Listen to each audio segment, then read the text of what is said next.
We obviously are in the midst of free agency as well, and there's been a lot of concern about the fact that all of these major moves, I'm putting major in quotations, all of these big moves are happening throughout the entire NBA, and yet the Grizzlies have not done really anything outside of announcing that they opted out of Luke Kennard's extension. So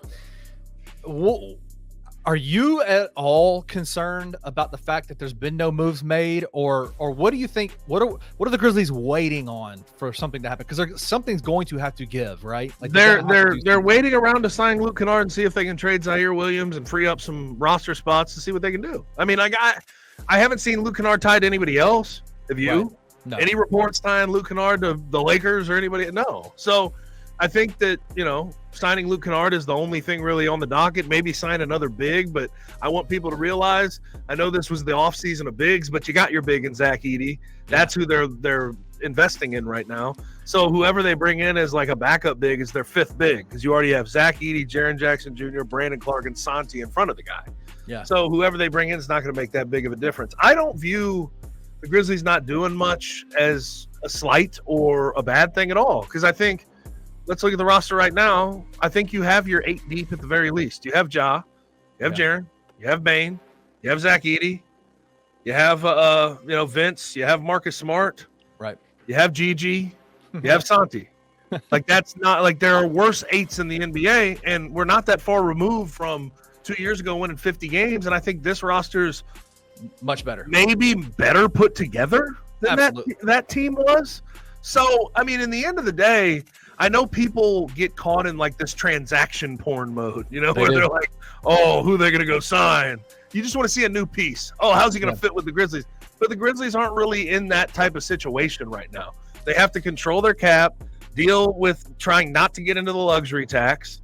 And from there, we'll see what we have. But I think the Grizzlies roster, as constructed, is a top 4 or 5 seed in the West. I really do, as long as health prevails and is you get lucky in that realm. So if the Grizzlies come into next season having re-signed Luke Kennard and not being able to consolidate any of their other wings and get maybe another wing in, like take Zaire and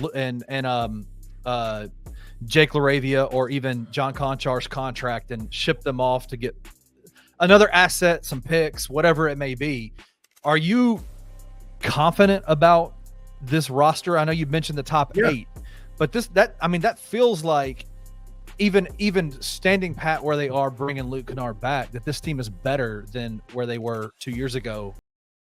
The West run. And I think the Zach Edey thing is going to be the thing that could sway a lot of this, because we saw Steven Adams being outswayed a lot of everything for this team 2 years ago and then last year.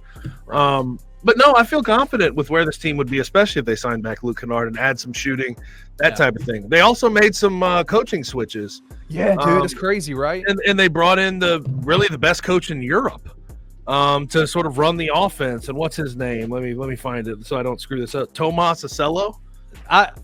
Listen, love it. Yeah. My guys at $2 Sports Show every Friday at 3 p.m. Check them out. They're hilarious. One of the guys was talking about it. He said, not Uncle Buck. It was Uncle Buck said, he was like, let's not forget. He was like, let's not pretend like everybody knew who this guy was. Like everybody's like, oh, he's the replacement for Taylor Jenkins. Yeah. That kind of stuff. No, not that. I never. Oh, you haven't seen that? I've seen the coach and waiting thing deal, but I think that's ridiculous. What Taylor I think Jenkins about just him, hired his replacement. This is the better take, and this is the most obvious take, Kenny. Let's go with the better take. Taylor Jenkins has coached a top 10 defense just about every year, even when he had 33 players on his active roster and 55 or whatever different starting lineups. That was a top 10 defense last year. So the defense is a given. What do they need to improve on? Half-court offense. What does this guy do seemingly better than anyone in Europe? Apparently he's a half-court offense, right? Apparently he's that guy. Movement, sets. Yeah. Like, it just makes too much sense. Now, listen. Like, if you want to do the coach and waiting thing, I think you're going a little overboard, because that seems like you're pressing the fire Taylor Jenkins button far too early for my liking. I would agree. But I think this guy, I think that's a really good hire for this staff in general, because the defense is a given. You need to improve the sets and everything else. Get more inventive, more forward thinking on the offensive end. Do you think that Taylor Jenkins revamping almost his entire assistant coaching roster tells you anything about maybe is his seat a little warm? Well, here's the thing. I think we need to define, because a lot of these conversations, don't they get caught up in semantics and what you think of hot seat versus warm seat? Right. What is hot seat? What is warm What's seat? hot seat? To me, yeah, I define hot seat as you're on your way to getting fired. You have to show something now or you will be fired. Something immediate needs to happen. Yes. Right. That's what hot seat means to me. You are fired right now. You need to show me something now or you're going to be fired. Right. I don't think Taylor Jenkins is in that realm at all. I think if you're doing warm seat where you say, well, shoot, this is a big season. If things don't go according to plan, damn, you may have to think about a change of direction. Sure, I can put him in that realm. I think him hiring a whole new staff just tells me expectations are rising. Yeah. It's now or never with this group. Let's get this thing going, get into this championship window, or we may have to find somebody else. And I don't even know if this is a real definition, but the phrase is always the definition of insanity is doing the same thing over and over and over again, expecting different results.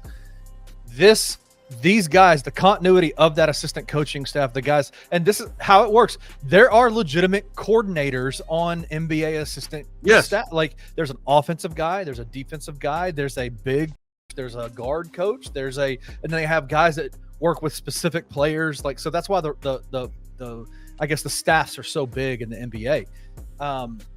The guy, whoever was in charge of the offense for the Grizzlies over the last however many years Taylor Jenkins has been there, has clearly not done the job. And so that to me feels like a level of, we have the roster that you have in place, Taylor, is the best that you've had since you've been here. We have got to go now. And so we need to make some changes, right? We believe in you. Your defense has always been elite. We've got to get the offense right. And that's what they've done this offseason. And I'm excited about it. I think that's fine. But I always have thought that there's a lot of people within Grizzlies media and Twitter that have always been so quick to push that fire Taylor Jenkins thing. It's just too much for me.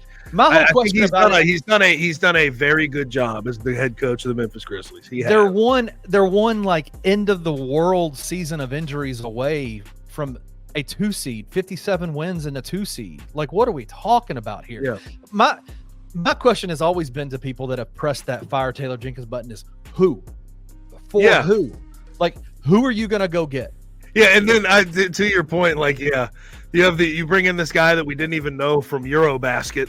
And now you're like, oh, that's the coach in waiting. It's like, you didn't even know who this guy was until he got hired. You don't even know how to say his name. Like, let's say it right? Yeah. Like, but it's just like, it's crazy to me because I'm like, even if you look at NBA and the way that the NBA coaching ranks go, there's a recycling of coaches, right? Like, there's always a recycling of coaches if you get fired in one spot. Even Brevin Knight said it on the Night Court show the other week. JB Bickerstaff is a legit head coach now because he's been fired and hired in one offseason. Like that in NBA coaching world is a sign of being an actual NBA coach. You're a dude. You're a dude now. You're not getting hired and then having to go assistant. You're in that Frank Vogel, Mike Budenholzer. Like, you're almost in that category.